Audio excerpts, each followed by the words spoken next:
I heard him before I saw him. One extra footstep behind mine, soft against the wet grass, slow, familiar, like a memory I'd tried too hard to forget. I turned around too fast for these old knees, but there was no one there, just the silence, the kind you only find in cemeteries and church basements, the kind that knows things you wish it didn't. I stood there for a moment trying to breathe, trying not to cry. I hadn't cried in years, not since the last time I stood in this place. Arlington. God help me. I told myself I was done with it. 30 years is a long time to keep a ghost at bay, but I had done it. I moved, remarried, buried the uniform in a box in the attic.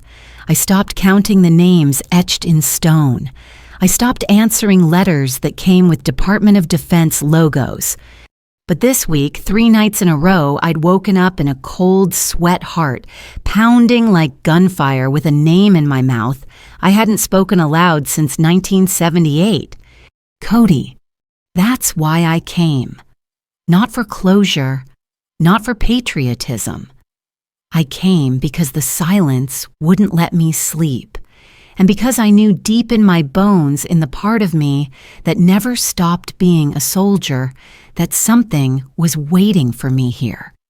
The morning was fogged over like the land itself didn't want to be seen. I walked slow through the rows. So many stones, so much quiet. The air was damp and heavy, and the sky was a dull pewter that made every marble slab shine with cold light. I didn't know what I was looking for, until I saw it. A figure, 50 feet ahead, still, upright, facing me. I stopped, blinked. It wasn't a statue. I took a step closer. My chest tightened. My knees ached. The build was the same. Medium height, narrow shoulders, weight shifted ever so slightly to the left, like his pack was still slung over one side. The haircut, the way his boots sat just slightly apart, ready for anything. My voice cracked. Cody. He didn't move, didn't speak. But he was there, I swear to God. The last time I saw him, we were covered in blood and sweat and sand, and he was screaming at me to run. And then he was gone. Vanished. And when I got back home, there was nothing. No body, no answers, just a rumor he might have deserted. His mother never believed it. She wrote letters for 20 years, kept a candle in the window. She'd look me dead in the eye and say, my son would never abandon his country.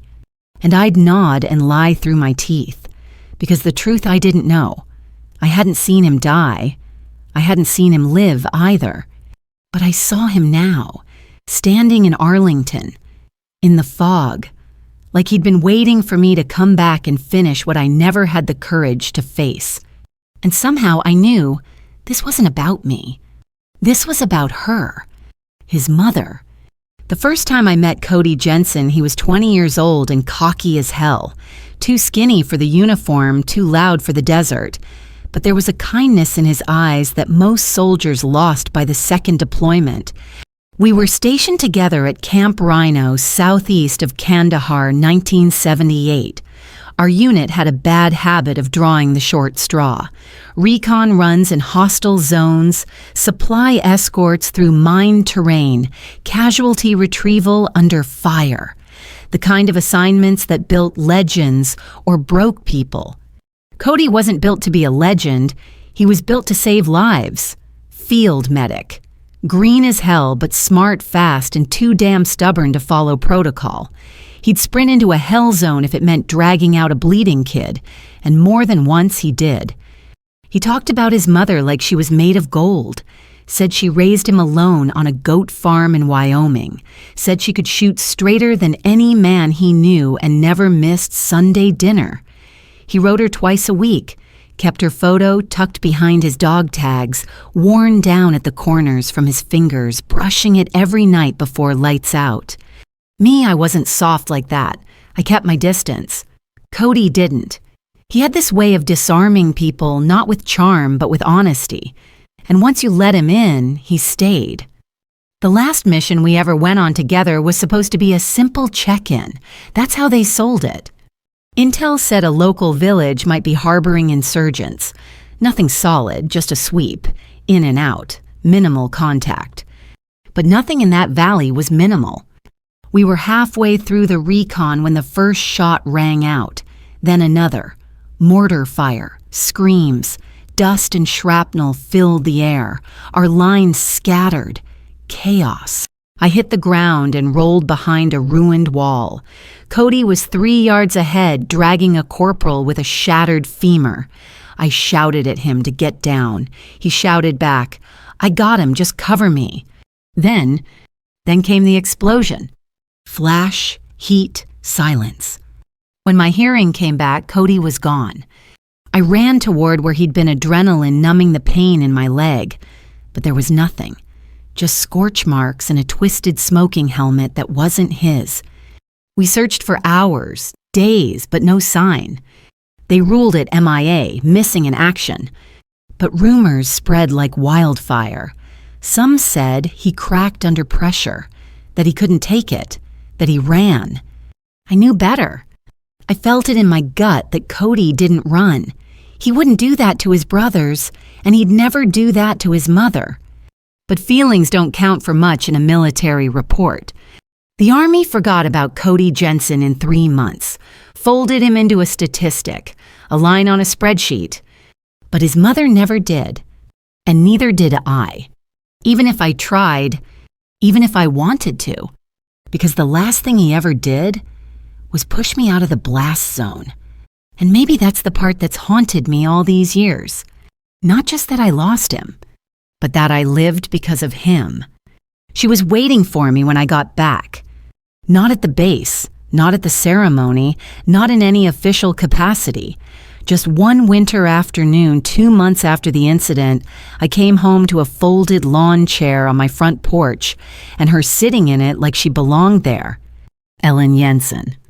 Her hair was pulled tight in a bun, her hands rough and cracked like someone who'd spent a lifetime digging things out of hard ground. She wore boots older than me and a flannel shirt buttoned to the neck. When I opened the door, she didn't flinch, just looked me in the eye and said, "Tell me he didn't run." No hello, no pleasantries, just that. I didn't know what to say, because in truth I couldn't tell her he didn't. I wanted to. I believed it. But belief wasn't enough, not when you're looking into the eyes of a mother whose last connection to her son was a blood-stained letter and a government-issued apology. So I said nothing, and she nodded, just once. Then she stood, shook my hand like a man would, and walked back down the driveway. She came back the next week, and the week after. Sometimes she brought pie, sometimes she brought silence. But she always sat on that porch chair like she owned it. And every time without fail before she left, she'd ask the same question. "Did you see him die?" And every time I gave her the same answer. "No, ma'am, I didn't." Then one day she stopped asking. Didn't mean she stopped waiting.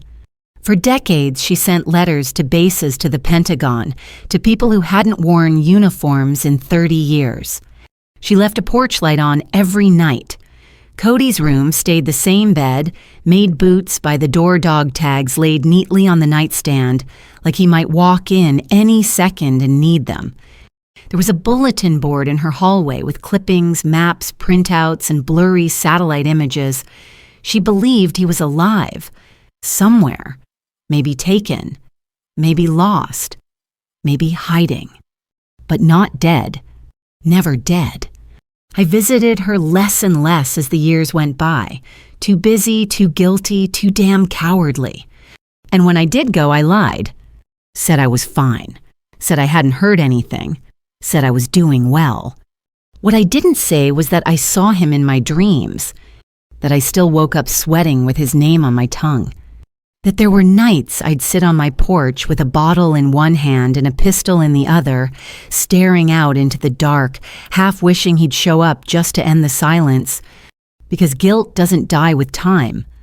It grows claws. It nests in the ribs and wraps around your lungs and makes it hard to breathe when the wind shifts just right.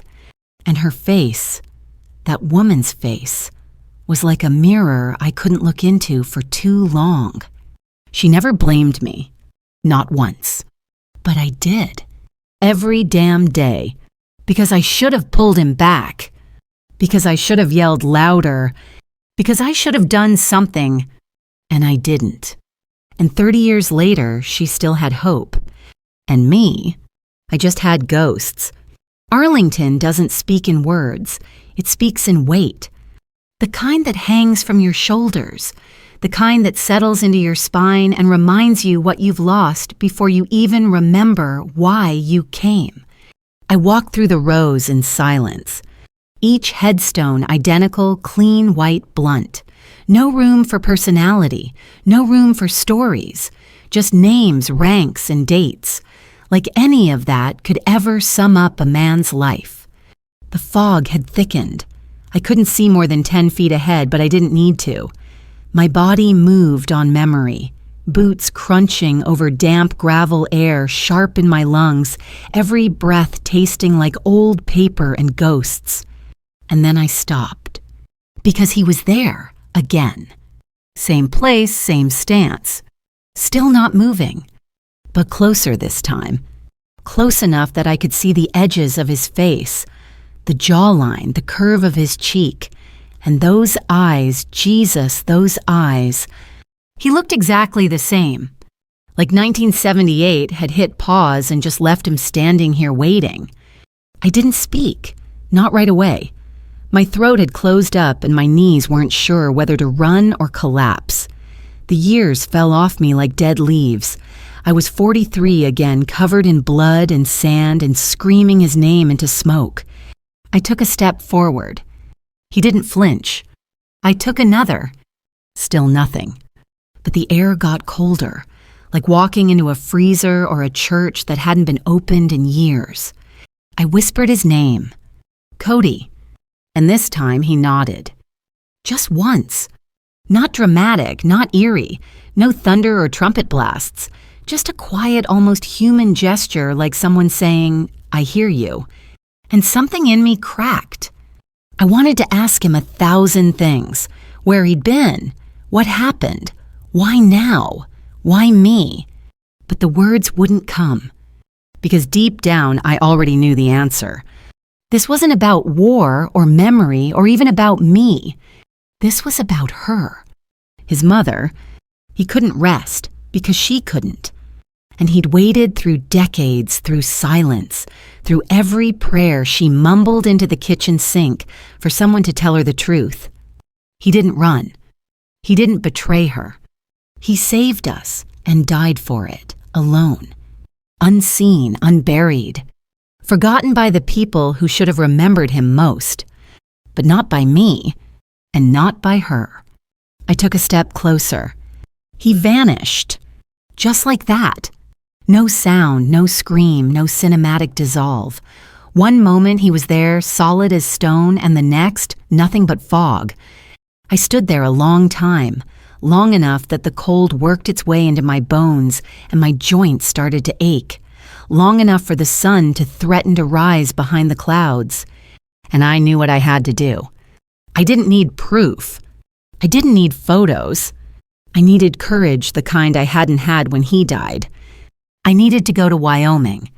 I needed to tell Ellen Jensen the truth, because Cody came back for her, and I couldn't let him go until she finally did.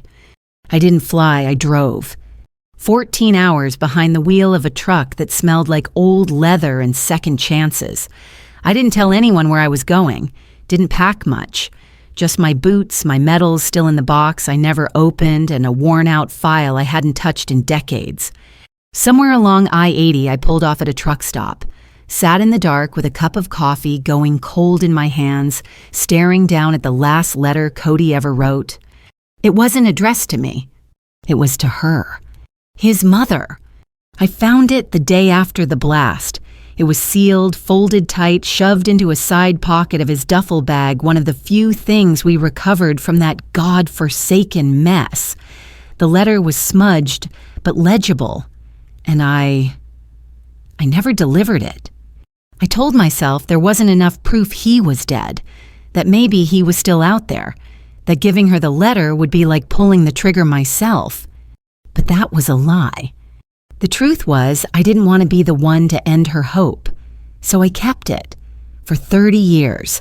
Locked it away like a secret I couldn't afford to speak out loud. But now sitting in that parking lot, fingers trembling, I unfolded it. Ma, if you're reading this, I guess I didn't make it home. I'm sorry, I really wanted to. I wanted to see that damn porch light again. And your meatloaf. God, I miss that meatloaf. I smiled, couldn't help it. But if I had to go, I'm glad it was like this. I did my job. I saved people. That's all I ever wanted to do. You raised me that way, Ma, to run toward the fire, not away from it. I hope that makes you proud. He went on for a few more lines, told her not to cry, asked her to plant tomatoes in the spring, told her to watch the sunset over the back hill for him. Then he ended it with, I didn't run, Ma, I swear to you, I didn't run. I folded the letter with shaking hands, wiped my eyes on my sleeve, and got back in the truck. When I finally pulled into the old farm, the place looked smaller than I remembered. The porch sagged. The roof had a patch of rust, but the light, that damn porch light, was still on, flickering a little but burning. She opened the door before I even knocked, like she'd known I was coming, like she'd been waiting. Ma'am, I said, my voice cracking around the edges, I have something that belongs to you. I didn't say his name. I didn't have to. She stepped aside and let me in. The living room hadn't changed. Same floral couch, same quilt folded on the armrest, same smell like time had pressed pause and never bothered to resume. She sat across from me, hands clasped like a soldier at attention, not a flicker of fear in her eyes. I reached into my coat pocket and handed her the letter. She didn't unfold it right away, just held it in her hands, studied the creases, the ink, the weight of what it was. Then she looked at me. You saw him. Not a question. I nodded. In Arlington, I whispered. She smiled, a tired, worn thing, not joy, not sadness, just relief. I knew he'd come home, she said. He just needed someone to bring him. We didn't talk much after that. Some silences are sacred. They hold more truth than words ever could. Ellen read the letter 3 times that night. Didn't shed a single tear, not while I was there. But her hand never stopped trembling, not once. And when she finally folded it and set it down beside her, I saw her shoulders fall, not with grief, but release. She had been carrying his ghost for 30 years, and that night she finally put him down. I slept on the old couch, the one Cody used to lie on during Sunday football. The springs groaned and the blanket smelled like cedar and thyme. I lay there in the dark, listening to the wind scratch the windows, wondering if maybe he was still out there watching us, not stuck, not lost, just waiting for the truth to come full circle. She made breakfast the next morning. Eggs, toast, black coffee strong enough to wake the dead. We didn't talk about the war. We didn't talk about Cody. But when I stood at the door about to leave, she slipped something into my hand. His dog tags. They belong with someone who was there, she said. I opened my mouth to argue, to tell her they were hers, that no one had the right but her. But she cut me off with a look that said, "Don't you dare." So I took them, hung them around my neck, felt the weight settle against my chest like a heartbeat I'd nearly forgotten. "Where will you go now?" she asked. "Back to Arlington," I said. "There's something I need to leave behind." She nodded. Didn't ask what. Didn't need to. We said goodbye like soldiers do, short, firm, with eyes that say everything lips can't. The drive back was quieter. No voices in my head, no dreams clinging to the edge of sleep. Just the road, just the ache in my back, just the weight of a man's memory pressing against my collarbone. I arrived just before dusk. Arlington was golden in the light, beautiful in that haunting way only places of morning can be. The air was still, the fog was gone, and I knew he wouldn't appear again. He didn't need to. I found the spot. Not his, exactly. There was no headstone with his name, just a tree near the south wall, the one he'd stood beneath the first time I saw him again. I knelt there, dug a small hole in the dirt, took out the letter and slid it in. Then gently, I removed the dog tags from around my neck and laid them in the soil. "I kept you waiting too long," I whispered. "I'm sorry for that." I pressed the dirt back with both hands, slow and careful. When I stood up, I felt lighter. Not healed, not whole, but no longer haunted. As I turned to leave, a breeze swept past my ear, warm, gentle, like a hand on my shoulder. And for the first time in 30 years, I smiled.